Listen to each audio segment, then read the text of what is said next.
Samahan niyo ako guys magtanggal ng makeup gamit to. Kinuha ko yan sa tita ko. And then, hindi ko na yung bibigay.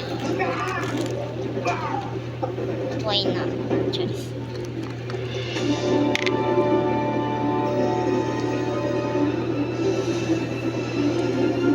Hindi naman dapat ako kasi mag-makeup. Pero, isip ko mag-makeup na lang.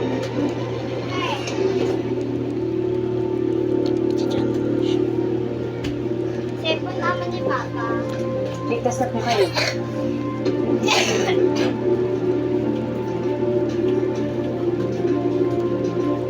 Nay?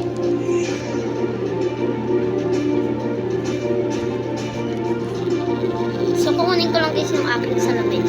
Baba ko dito ng tulak. Muntik na akong mahuli ni Supermom dahil sa kalokohan nila. Ano si Supermom? Oo, kung ano mo, may kakaibang nangyari. Tinawag na akong inay.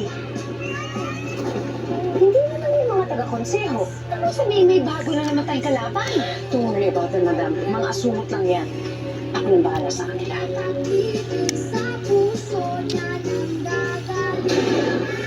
Huling pagkakataon mo na ito. Kapag pumalma ka pa, mawawala ka na sa posisyon mo. Ako na mismo magpapatuloy sa paghahanap ng sakras. Hindi ako papalit. Pagtatagumpay ako. Huwag niyo lang pakialaman ng mga plano ko.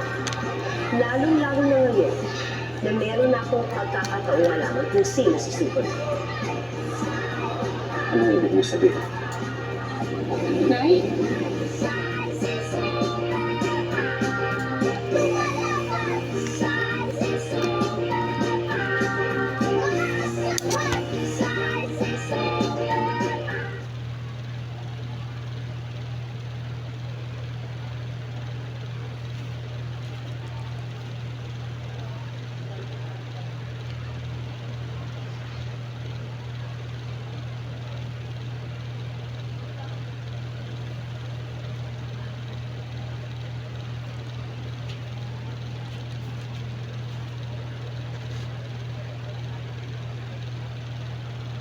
Meron ka bang the one that got away?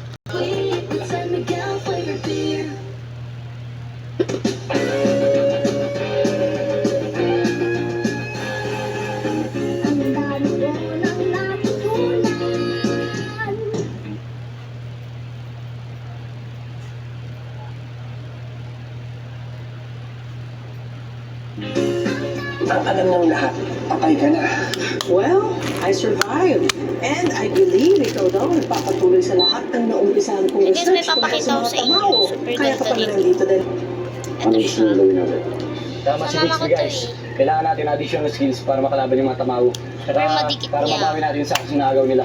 At saka kapag nabigay na natin yung sakras kay Superman, magiging legit partner na niya tayo. Itong anyong tao natin, permanente na, hindi na mababago.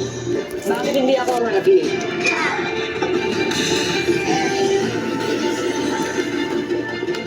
Ligtas na po kayo.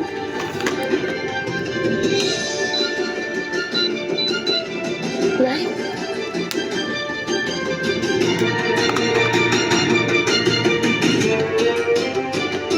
Okay, on my count.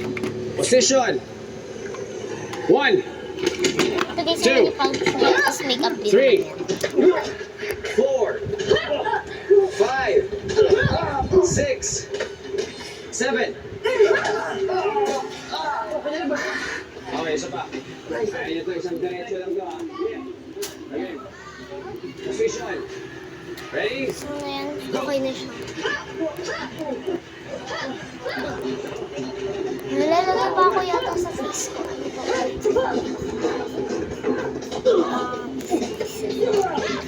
So, bye guys.